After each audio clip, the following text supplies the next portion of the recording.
Education in Taiwan mostly involves lectures by teachers, with few hands-on or brainstorming activities for the students.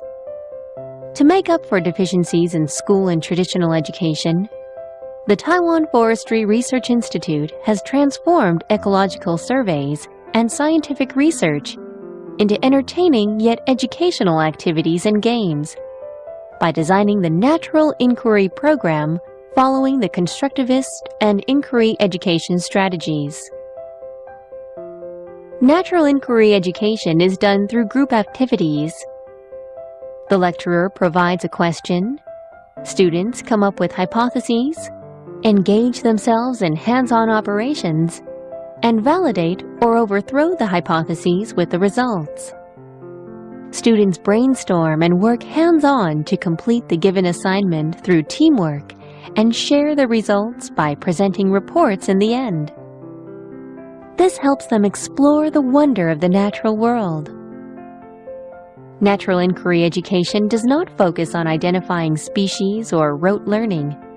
Instead, various living things and their habitats in the natural world are the teaching materials.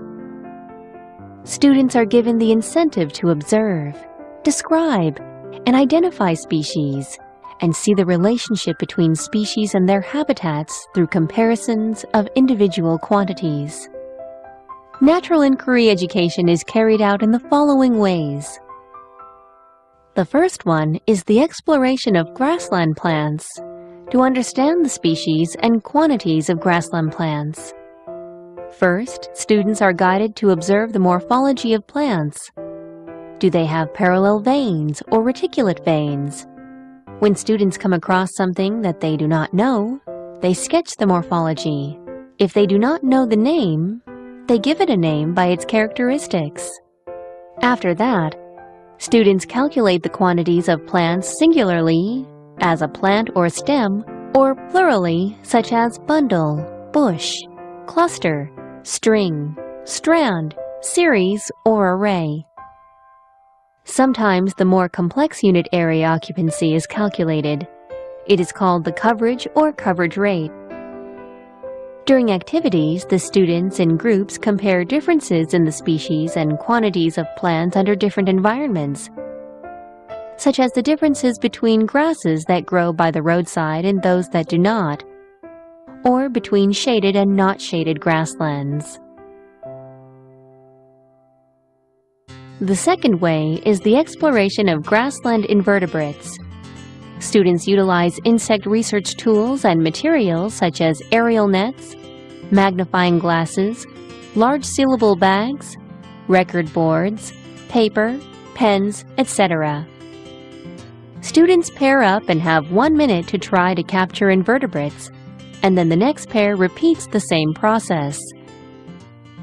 After invertebrates are caught, their species and quantities are determined. If students do not know how to classify the invertebrates, they can sketch them. The purpose is to compare differences in the species and quantities of invertebrates, if any, under different environments, such as in or out of the shade, short grass, long grass, or artificial grassland environments. The third one is the exploration of aquatic invertebrates. Students utilize simple aquatic research tools including aquatic nets, water trays, spoons, record boards, etc., and choose different aquatic settings such as those with or without underwater grasses, shaded or not shaded, in flowing or stagnant waters for them to explore. Meanwhile, students identify the species of aquatic invertebrates by observing how they swim, breathe, and their feeding habits: herbivore, carnivore, omnivore, or tetraidivore, for example. The difficulty of the inquiry questions can vary with the age and education background of the students. Related issues such as the food chain and water pollution can also be explored. while the differences in the species and quantities of invertebrates in different aquatic habitats are compared. The last one is the exploration of traps.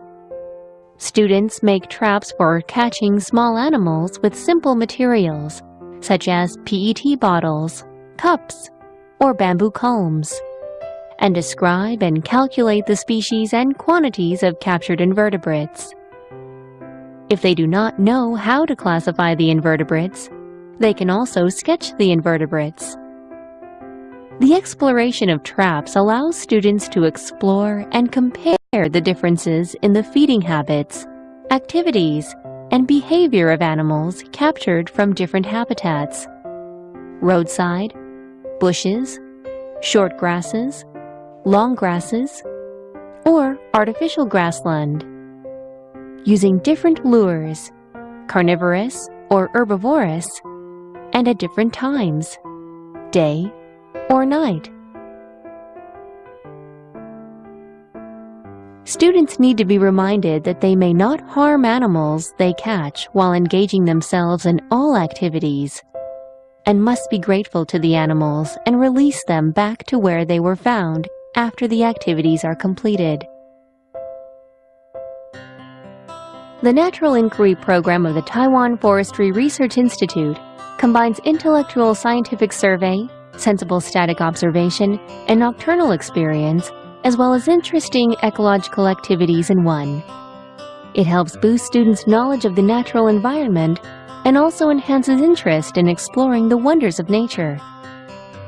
It is the Institute's hope that this educational pattern will inspire more groups or institutions in the future, so that our people can jointly participate in the learning by doing ecological exploratory education.